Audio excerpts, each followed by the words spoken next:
Good morning, everyone, and happy Wednesday. So far, the market is actually looking pretty good this morning. The SPY had a pretty awesome pop up. It closed around $416 yesterday, and right now we're right around $425. So it is looking pretty good so far. Tom, what's very interesting is we're seeing these commodities really pull back. Whether you're looking at gold and silver, oil, or a lot of other commodities, they're pulling back, and this is I guess you can say unusual over the past couple weeks.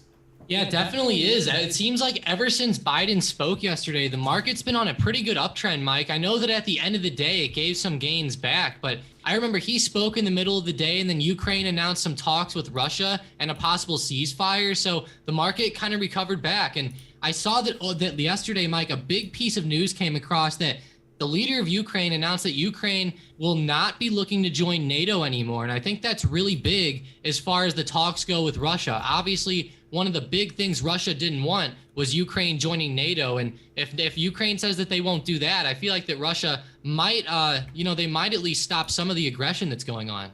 Yeah, we'll see. I know we got a bunch of those news updates in the popular news tab. And then, yeah, I mean, I'm just reading some of these updates, and it's just interesting. So we'll see what happens, but of course, everything going on over in Ukraine is pretty unfortunate. But looking at the market really quickly, we can see oil prices are down around 5.5%, which is pretty big. Yeah, I mean, it's interesting. This news this price action is happening even after Biden is just banning the Russian oil. So I feel like it's kind of one of those situations where it's kind of how do you say it? You buy the rumor, sell the event, the fear was already priced in. We see that a lot in the market with earnings releases and even just big time events like Tesla's Battery Day years ago. So either way, I guess it's good that the market's holding up so far. Yeah, I think that's really good news. The SPY is doing pretty great. We have the QQQ starting to, hold up pretty well also. But we do have to be careful, Mike, because it seems like every day the market's up in pre-market, we end up tanking down at market open. So hopefully we see a nice continuation to the upside today. I know there's a lot of stocks that I have on my radar, and there's a lot moving to the upside this morning, like Square. They had a really nice pre-market move, and it looks like here over the last couple of minutes, they are pushing or trying to push back to the upside. We have Palantir moving up as well. Looks like even the big chip plays like Nvidia are back in the green. Yeah, true that. We are seeing these cruise lines and airlines really move up, Tom. I don't know if you saw that one, but I bet it has to do with the oil prices falling down a bit. Yeah, you're right. That would probably really help them out, obviously. So, yeah, it looks like they are going back up. CCL's up 10%. I know I hit on these in the video last night, but man, they gapped up this morning in such a major way. They started really breaking out. So, yeah, CCL looks good. Even the airlines like AAL and DAL are starting to really run. And one that I've really had on my radar, Mike, is Boeing, especially given all the war news going on. Boeing is actually almost double topping at that high of yesterday. So this one might make for a pretty good breakout trade if it keeps going. Yeah, I know it's been moving a lot more like the airlines lately, but how are the war stocks like Raytheon, Lockheed Martin, and Northrop doing? They are kind of pulling back also. Actually, over the past couple of days, RTX has been pulling back in a pretty big way. Same thing with Lockheed. Lockheed actually had a pretty big gap down last night. And if we look at Lockheed on the daily chart, you can see how big that gap down really looks on the daily here. So definitely be careful with these defense stocks, Mike. Kind of like what we talked about at the beginning of the week. These stocks were just getting a little bit overextended, just like the potash plays were. So you almost just have to expect a small pullback when you see, a safe, a slower mover like Lockheed go from 380 all the way up to 480 within 10 trading days. Yeah, true that. True that. We have Sean saying Win is up 6.5%. So yeah, even the hotel stocks are doing pretty well, Tom. I feel like the what were people calling it a couple years ago? I think it was the recovery sector or the recovery group of stocks. Plays. Yeah, recovery plays cruise lines, airlines, hotels, all stocks like that. They are definitely leading my watch list. Yeah, mine too. I mean, they're really going up, and even stocks like Square are doing very well on mine. So definitely up there, Mike. And I know that we talked about a little bit yesterday about the EV companies doing well with the price of oil getting so high. And I'm seeing some of these Chinese EV companies like LI up 8%. XPEV is starting to run, and even NIO is looking pretty good on the chart here. Yeah, true that. So we have Michael saying, "Good morning, guys. What's your thought on SCO inverse oil for the long term? I started averaging in and thought it was to dollar cost average if it drops more." So the problem with this one is the fact that this ETF is leveraged. I just checked out like the funds like management page, and it says that the SCO ETF has a return of minus 2x the return of oil. And it says, due to the compounding of daily returns, holding periods of greater than 1 day can result in returns that are significantly different than the target return. So this is like the same exact scenario that we have with any leveraged ETF, whether you're looking at a leveraged ETF for commodities or a leveraged ETF for the stock market overall. Whenever you're trading a leveraged ETF, you do not want to hold it for the long term because it kind of decays, kind of like an option. We can see UVXY is, a leveraged ETF, and I know it's a little bit different than SCO, but it has just got destroyed over the long term, and that's just one example. So I feel like you might be on the right track, but I don't think SCO is the right tool to put that trade into place. I feel like maybe try and find an ETF that is not leveraged, or consider shorting, or consider buying an inverse ETF, just something besides SCO. And then Tom, I think you're muted.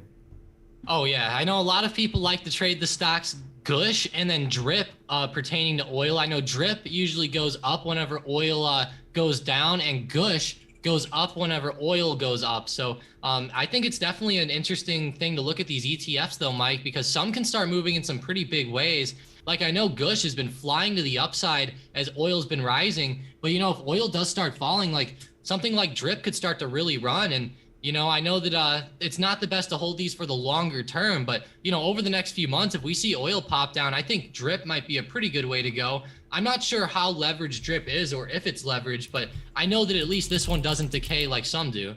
Yeah, I mean, I don't know. Let me see. Drip ETF. At least what I've seen, it doesn't decay as much, at least. Yeah, this one, it looks leveraged. Let me see. Drip ETF. Let's see. Oops, hold on. I'm getting like an ad. Yes, it's definitely leveraged. It's like leveraged by 200%, so 2x. So, yeah, I mean, these leveraged ETFs, they're really fun to trade for the short term, but, holding them long term is deadly. Yeah, definitely. I would never hold them for the long term. And, the only ETFs that I really like for the long term, Mike, are like, like the SPY, GLD, maybe some good ETFs. I'm not going to say the ARK ETF, but stuff similar to ARK. Obviously there's a lot of safer ones out there. So I think those ones are pretty good, but these leveraged ones are just not my favorite. And, I've made quite a bit on Gush in the past whenever oil went up, but, keep in mind that I was only in the trade for like a month or two. So yeah, definitely don't hold them for the long term. That's for sure. I know they definitely get destroyed. And even like in Gush's case, Mike, like if we look at Gush, of course, it's been flying up over like the past year with the price of crude oil going up. But, if crude oil starts falling, Gush will probably end up all the way back at $60 or something crazy. Right, exactly. So then we have Head saying, what are your thoughts on WEAT for a swing trade for the next month? Wheat is a wheat ETF. So for this one, for me personally, I'm not just going to buy into it because commodities have been rising. Like, the problem with this is let's like Tom, for example, let's say a stock is rising and they just reported amazing earnings, and let's say the stock just announced plans to, get into crypto and blah, blah, blah, blah, right? Long story short, let's say there's good news in a stock, they have good earnings, and it looks like they're about to grow as a company a lot more. That is a completely different setup than trading a commodity like wheat, for example, because the price of wheat, there's so many variables that just happen around the world. Like I don't know anything about wheat production. I don't know anything about, you know what I mean? I don't know anything specific to wheat. So because of that, we could have the best technical setup in the world on WEAT or like the best breakout or whatever. But at the end of the day, like if people start producing a lot more wheat and the supply rises, the price is going to fall. So like for that reason, it's just like, I feel like you have to know a lot about the industry or just how the wheat market works rather than just buying because it's high and running up. Yeah, I agree with that definitely. And I know that these commodities can be pretty hard to trade. I actually, when I first started trading, the first thing I traded, Mike, was actually commodity futures. And I was actually reading like a whole bunch of books at the time and stuff. And I'll tell you what, wheat is a crazy market. You could actually have the temperature plus or minus 10 degrees off the average, and it could change the wheat prices, at least according to that book. So, wheat is definitely a big commodity, Mike, and soybeans are the same way, along with corn and stuff like that. So, yeah, I mean, stuff even affects it, like the weather, different bills getting passed through Congress that affects farmers affects it. And there's a whole plethora of stuff. So, yeah, you definitely have to be careful when trading these commodity ETFs. Definitely look into like the wheat sector overall. Like Mike said, that's going to be huge. And obviously the production is huge, of course. And like I said, sometimes those bills that end up going through Congress end up pushing them higher or lower as well, because, they might make a bill that might like help farmers out, for example, and, might give them some money or something. So then they're able to, maybe like buy extra wheat seed or what have you. So it's definitely a crazy market, Mike. And there's so many things constantly changing. Like I said, you could even have a weird weather pattern where a freeze comes in and it just crashes the market. Yeah, and then Head said, Russia and Ukraine supply 1/3 of the wheat in the world. Ukraine isn't exporting any wheat, and Russia likely to do the same in the next day or so. So yes, that's awesome. That's 100% true. But then Tom, check out /ZW. These are wheat futures, right? The price of wheat over like the past couple of weeks rose by 75%. So my argument to that, Head, is I think it's already priced in. Can wheat rise more? Absolutely. I just don't know enough about the wheat industry. You know what I mean? So for that reason, I feel like unless you know a ton about like wheat production and global like wheat supply, then I don't think it's worth the trade. I feel like if you're looking for like a breakout trade, there's a lot of other opportunities out there. But my argument for your most recent post is, isn't it already priced in, considering wheat prices are up 75% over, what, Tom, the past 3 weeks or so? Like I just feel like there's a lot more that goes into the performance of wheat prices besides just like this breakout pattern. Yeah, definitely. It really does. Now, sometimes, the patterns end up playing out, however they end up. But to me, Mike, the main thing is even if we're looking at this on a technical setup, the main thing is that, like you mentioned, it's already up so much. Like for example, like if I was going to trade a stock, like let's just say, for example, like one that's been going up lately, like let's just say Exxon and Mobil. That's a really great example, actually. What was everybody doing yesterday right before Biden banned the Russian oil? Everybody was hyping up crude and saying crude was going to fly up. It was going to start breaking new highs and this and that. And what happened? The crude oil market ended up turning right back over. Exxon came right back to the downside. And the whole premise to me is that it was getting so overextended that you just don't want to touch it anymore. And that's how I feel with some of these commodities, Mike, like crude oil, wheat, corn, like you name it. It's just been going up so much that even on like a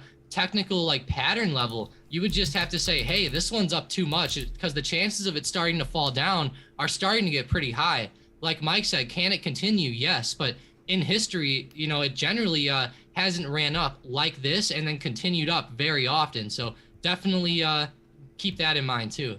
Yep, and then shout out Head, great question there, awesome question.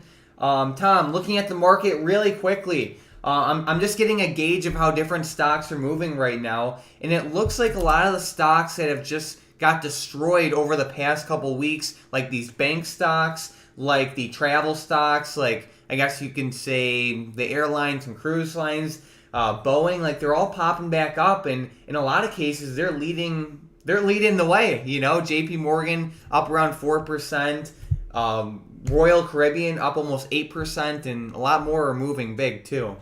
Yeah, let's go. I'm happy to see it. These banks are really recovering up. I think that's a really good sign. Bank of America, JP Morgan, they're starting to form some pretty good supports down here. Like you mentioned, the airlines are doing extremely well, like Delta. Delta's up like 6%, Mike, and I just can't believe how much of my watch list is green today. I actually have very few stocks in the red, and almost all of them in the red are oil plays or defense stocks. So it's definitely plays that are just kind of pulling back. But yeah, I mean, these are some really nice plays to the upside. I'm really happy to see these stocks breaking out, Mike. And I know there's some favorites on the list, like Teladoc. They're starting to run up. Neo's moving well. Actually, Neo's starting to really break out. I know they had that nice setup going into market open today. They're starting to really have a nice move. But yeah, I mean, I really like how you mentioned Boeing. I know I mentioned this one earlier too, but I'm really eyeing up this one, Mike. It's starting to really run up here. And, I know that Boeing fell below $200 a while ago, but I'm really waiting for them to come back up and retest 200. And, we're still 20 points away. So we could still have a pretty good recovery here. Yeah, true that. And Boeing, over like the past year, it looks like it had a correlation of like minus 0.65 to the market. So, that's interesting to know because, let's say the market even tanks down. Like, at least lately, Boeing has kind of just been doing whatever it wants. Like, I know it's been tanking off, but, it's kind of just doing whatever it wants. So I feel like it's one of those plays where you're less likely to get screwed over directly by the S&P 500's movement. So I don't know. We'll see what happens. It does look pretty good today, though. Yeah, that is true. And, they are kind of moving up with those reopening plays. So if we see those cruise lines and airlines keep going up, I'm sure that Boeing will continue on the uptrend. So hopefully we see it happen. And, Mike, I know that there's been lots of these hotel stocks, for example, doing well. And some of the safer ones, even like Hyatt, for example, are popping up in a pretty good way today. And I'm sure that like stocks like Airbnb are doing well. And it looks like they are. They're up like 5%. I wonder if we start to see these reopening plays move, if stocks like Airbnb might be some pretty good ones to play, because I know this one's been all over the place the past couple of years, and just a couple days ago, they almost retested support at 130 there. True that. So now we have Sean saying, any thoughts on SPY for the week?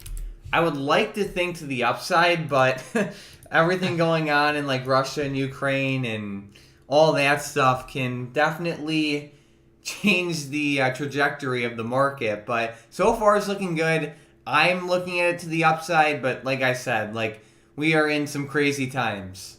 Yeah, I'm definitely eyeing it up as well. Like Mike said, this is starting to just get totally crazy. Look at the intraday movement on SPY yesterday, Mike. We were all the way down at the low of day around 415. We flew all the way up to 427, and then we closed at 415, and then we opened this morning back at 427. Like, I don't know what's going on here. It's almost like a little kid's just like drawing like zigzags across the screen. But yeah, I mean, I'm definitely leaning to the upside too. A lot of these stocks are recovering, and I really like the way some of these stocks are forming some decent setups here at the bottom. Like Bank of America is starting to form a decent support. Same thing with JP Morgan, and a lot of these growth plays are even forming some decent levels. Like Palantir has been really consolidating around $10, and you could say like $10.75 or $10.80. So we're definitely seeing a lot of good supports forming, and I feel like we might start to finally see a nice continuation up. And I know that we always talk about these growth plays, Mike, but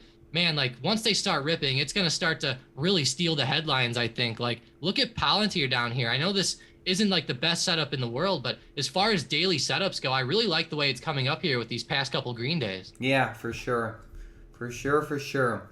Then we have Sean saying, you wouldn't believe some crop insurance policies paying on just minus an inch of rainfall. I'd believe it. I don't really know too much about, agriculture and all that stuff, but I definitely believe you, Sean. And it's like that's part of the reason why I don't trade like wheat and soybeans and corn and all that stuff, because it's not what I focus on, So that's why a lot of times, like when we see like wheat plays moving, I just skip over them.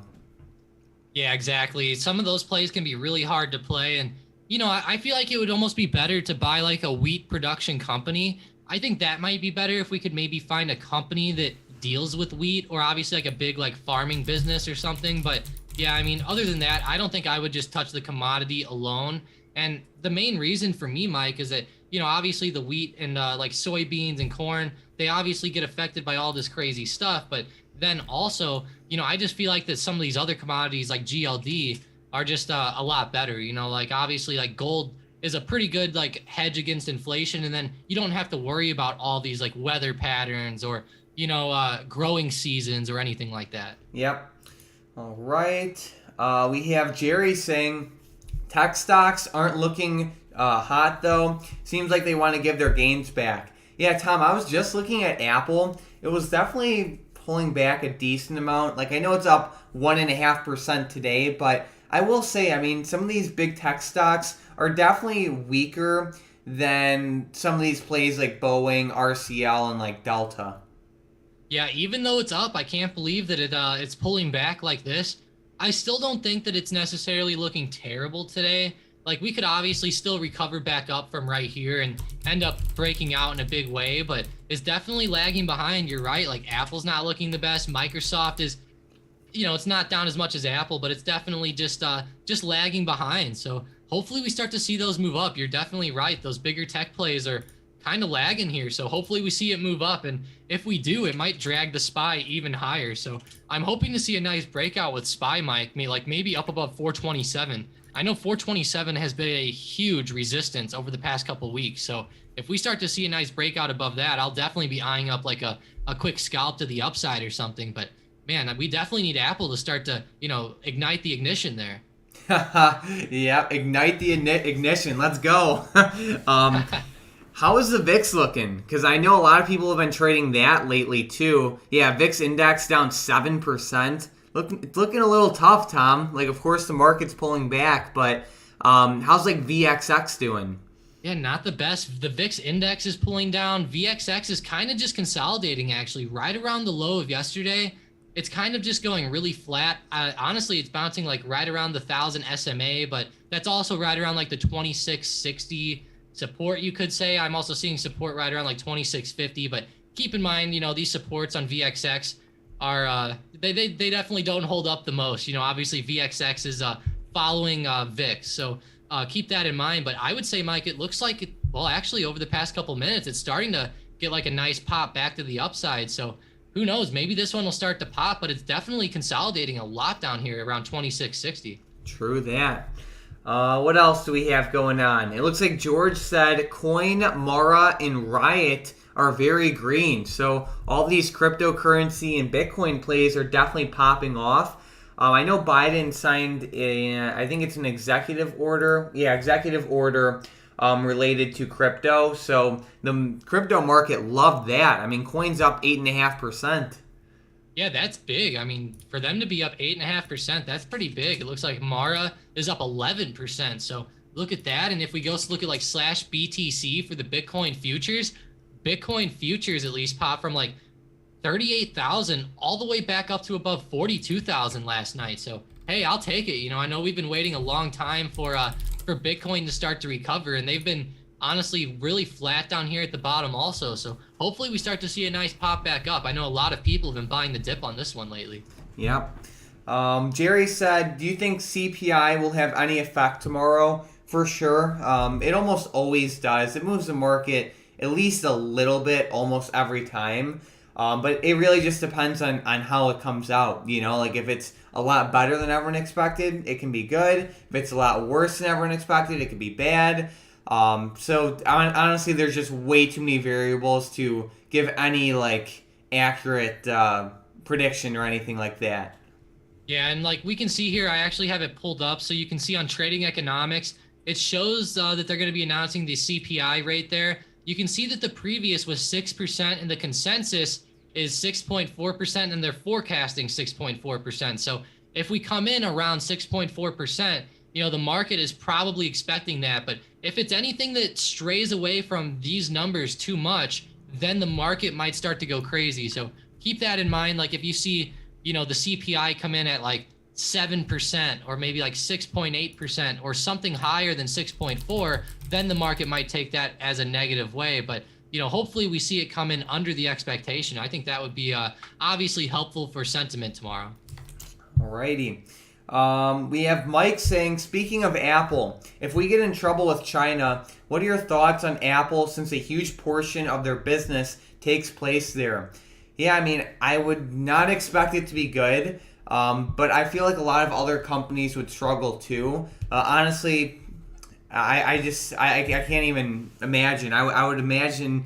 I mean, that would be horrible, So yeah, I personally think that if that happens, I believe that we would go into a global recession because China it fuels so much of the world's economy, especially in the United States, and at the same time, the United States is fueling their economy because we keep paying for those products. So in the end, if we cut off ties with China, it's going to be a lot worse than what we're seeing how we're cutting off ties with Russia.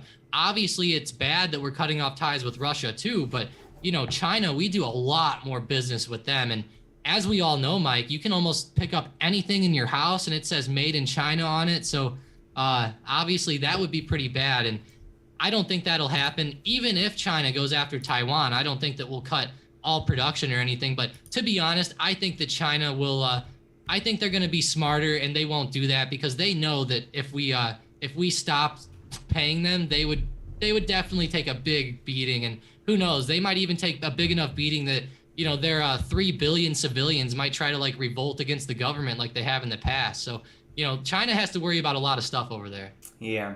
It would definitely be a giant lose for both nations and then, of course, the rest of the world. But, yeah, that's definitely something to, I guess you can say, keep in the back of your head, because it is a big risk. I would imagine that Apple's executive team has some backup production facilities or backup, like a backup plan if anything bad like that did happen. But I don't know.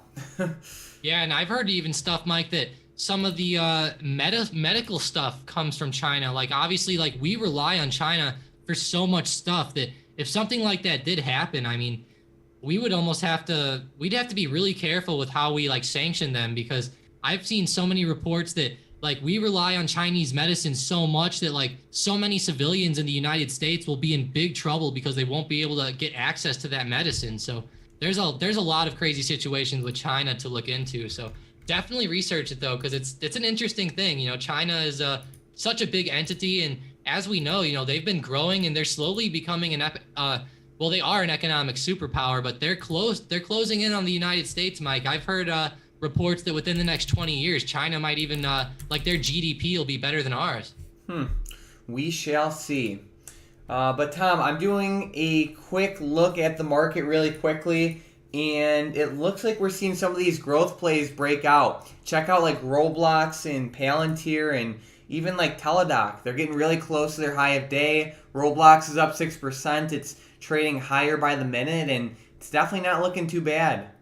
Yeah, it's not. I kind of like the setup on Roblox here intraday. It's starting to really move. It's already up 6%, but we have a long way to recover with Roblox. So I could see it maybe having some pretty volatile moves like this. So hopefully it continues. We're really breaking above that $44 resistance. I love to see that, and we're definitely having a nice move. I know you mentioned Palantir as well, and yeah, it's looking pretty good.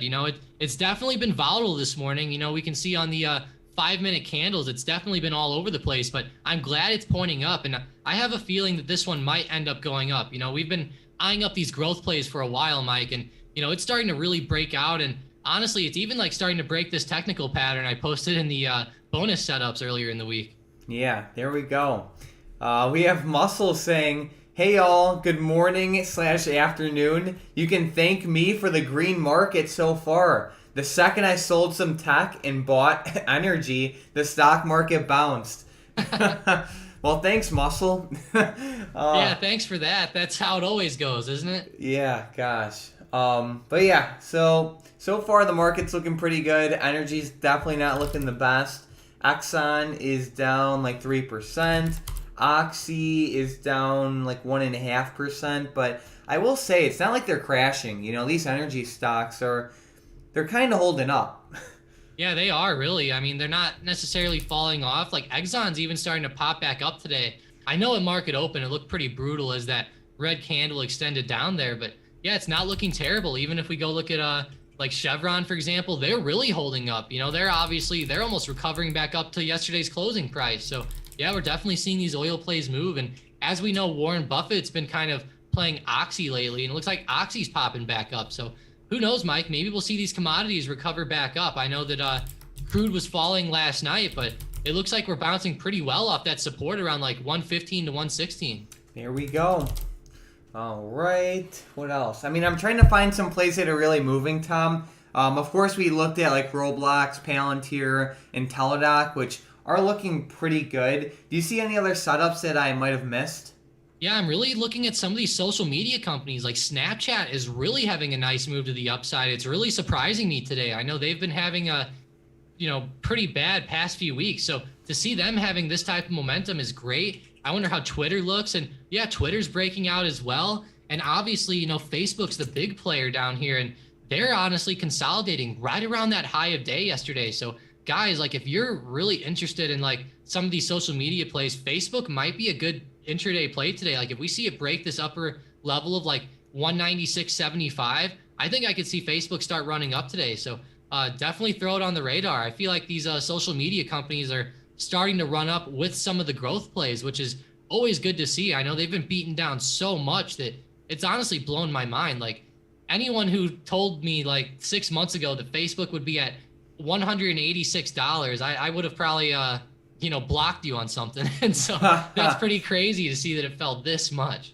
Gosh. Yeah, it is looking pretty decent today, though. It's up 3%, and it's definitely not looking bad. So I like it. And I especially like Facebook for the long term. They have really good fundamentals. They actually have some of like the best fundamentals out there.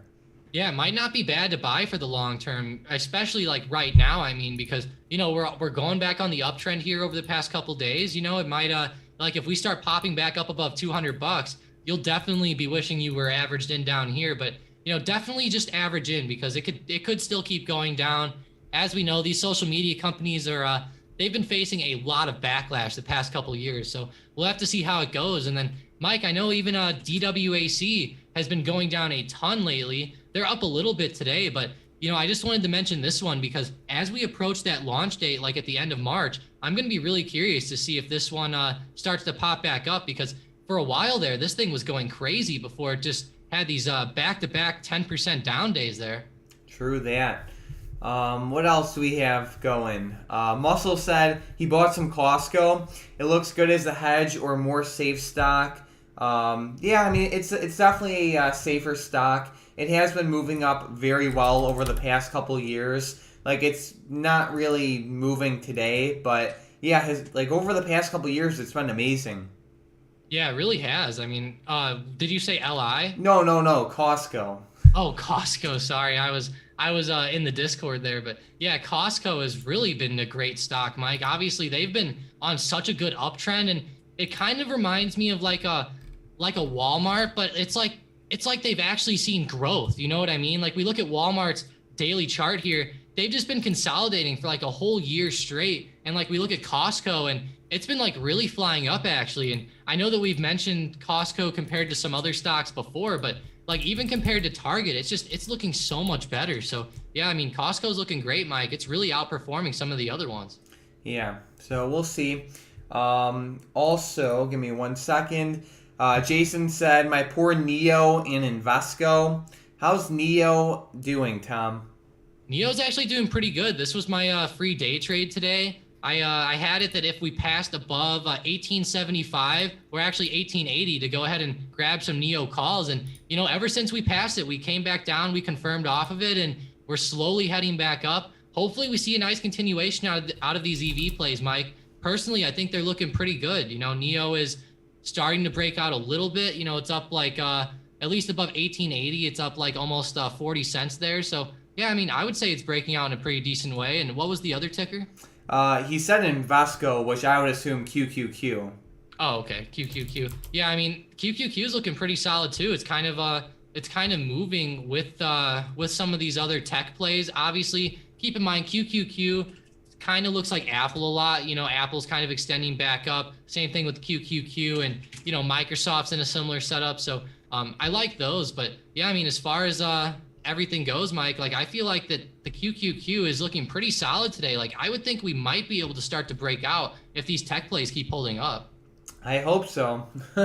I really do. I don't think Neo's going to affect the QQQ too much, though, but Oh, definitely no. eye up like Apple and AMD and stocks like that. I know AMD was looking pretty decent today, Mike. Well, at least it was earlier in the morning, and right now it's kind of recovering up. So kind of like the QQQ, you know, it looks like it might start to break out here pretty soon. And it looks like, Mike, like all these tech plays are getting right to their pre-market resistances, and it honestly, it seems like everything's setting up like the QQQ, believe it or not. Like they all look very similar. Yeah. Check out Palantir. It's like breaking its high a day right now. Yeah, there we go. Some nice growth plays moving up. Happy to see this one, Mike. I know I posted this one a couple days ago. It was in that pretty cool pattern there, but it's breaking out in a good way, and it's getting up to that resistance of earlier in the week around like $11.80. So definitely watch that, but hopefully we see it break. You know, we've touched that level like 3 other times this week, and honestly, it's starting to really run here at market open. So definitely looking good, Mike. Thanks for pointing this one out. Yeah, it is looking pretty good. So yeah, I mean, another play that's moving up is Nvidia. I'm not a giant fan of this one. In terms of like a day trade, I feel like it's just on like I don't know, it's just not my favorite day trade type play, but I know a lot of people love it. So, you know, it can be really good. Yeah, I think I think this stock is awesome for day trades. Like AMD and Nvidia are two of my favorites for intraday moves and stuff. I think they play pretty well off of like technicals and supports and stuff like that. So that's what I really like. As far as today though, Mike, I don't think I would want to play this one to the upside either though. You know, it's starting to really break out, and it's already up 6%. You know, for a big stock like Nvidia, of course it can keep going, but you know, we're touching the 1,000 SMA. We're slowly approaching this huge resistance at $230, and I just don't see it, you know, blasting up or anything like that. So that's why I don't like it, but I definitely like these setups sometimes out of Nvidia and AMD, and I really hope AMD breaks that high of day at like 110. I think that'll be a better play than playing Nvidia today, but you know, they move pretty similarly. All right. How are the China stocks doing? Let's see, BABA actually not doing too much. I mean, it is up 2.4%, but just like everything else today, it seems like it's only up because it gapped up in pre-market. So, but I feel like it definitely looks pretty good. You know, it's not terrible. It's just kind of consolidating. I will say, with all of the crazy China movement lately, I'm definitely glad to see it up. You know, like we can see on the daily chart, BABA just continues to sell off to the downside. Baidu's been holding up a lot better, but even they are starting to look pretty bad here. So I hope to see these plays continue. And actually, Baidu's looking a lot better intraday to me than BABA is. Yeah, definitely. Baidu's actually, like you said, it's like actually kind of breaking out, where Baba's just moving a little bit like slower. Yeah, and I like BABA almost better for the long term, but it's just, you know, obviously we've seen all this crazy movement lately, and of course, all the prospects of China going into Taiwan aren't helping these companies either. And Mike, I'm sure people are looking at like RSX, and they're like, wow, you know, this has gotten halted. It fell from 33 down to $5. I bet you this is scaring a lot of people out of these China stocks, because this goes to show you that if we get into some conflicts with a country, I mean, it can kill those stocks for sure. Yep. All right. What else? Neo's said actually starting to run now. What'd you say? I said Neo's actually starting to move now. Oh, there we go. Yeah, it's up like 7.5%. Jerry said job numbers came out, record high. Let's see. Let me just go to the SPY news. Yeah, SPY's definitely looking pretty decent. Yeah, that's awesome. Awesome stuff. Muscle said, I agree with Tom on AMD versus Nvidia. I swapped Nvidia for AMD because I think it will move higher also. Awesome. How is AMD today? It's doing pretty good. You know, while we're seeing Nvidia break out, AMD is kind of lagging behind a little bit. It is touching that resistance at 110, and there's also the 1,000 SMA right here. But I will say, with the way it's setting up, if we start to run above this and we see a nice breakout, it could make for a pretty nice scalp. So I'll definitely be eyeing it up. We've honestly like triple topped at 110 this week. And I'll just really wait for that breakout. I think that'll be the way to play this one. But, always keep in mind there could be some random news come out or something like that that could cause a quick pullback. So you always have to be worried of that. But in general, I'm definitely looking for that nice move above 110. All right, sounds good. Leading my watch list right now, we actually have Square. This one is actually booming to the upside. I'm thinking about selling some more puts on this one. I feel like it's at a really good level. I just made a video on Square a couple weeks ago, and because it was with their earnings report, but I'm really thinking about adding more to my Square position. I currently have a short put. It's kind of deep in the money, but I do like it for the long term. Yeah, like whenever you say deep in the money, how deep? I believe it's like the 150 strike. Okay. Yeah, that's not terrible compared to what we've been seeing the past year. So that's definitely at a pretty decent level. And I would say this is definitely a good time to start buying to average in. And looking at it, it's definitely like right around a key psychological level of $100 too. So I think that's a good level to look at also. But yeah, I like it, Mike. I love their CEO, Jack Dorsey. I don't love him, but I think that he's a pretty good CEO. Obviously, he did pretty good with Twitter for the first couple of years. So hopefully we see Square start to move back up. And Mike, I know Square's going to be getting into like the blockchain a whole lot more and into crypto and all that. So I think they'll be pretty good for the future. And I don't want to say they're future proof, but I definitely like that they're getting into blockchain and all of that, because obviously we know that that's obviously going to be a crucial point to our future there. Yeah. Yep, and then even just like check out their long-term chart. It's really good.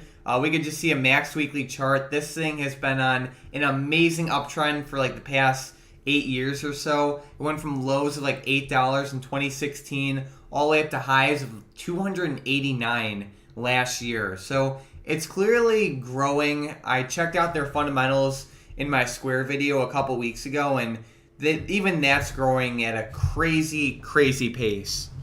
Yeah, that's great to see. I'm glad to see that those fundamentals are going up too. And Mike, like as far as their fundamentals go, have they issued any like bad guidance recently or anything like that? I don't remember the exact guidance estimates from the recent earnings report, but I believe it was pretty good though for like the next couple years.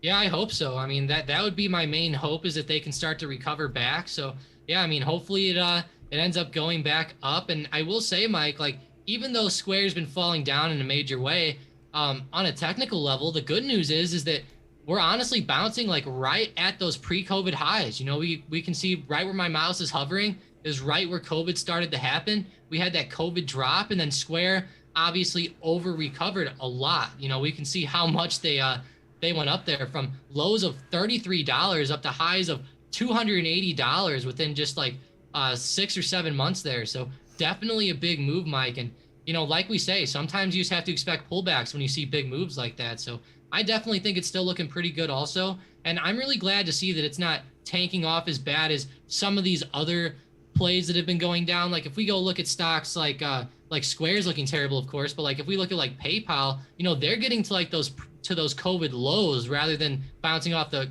pre-COVID highs. So yeah, I think Square's definitely holding up better than some. Yep. And then we have Wagner saying, good morning.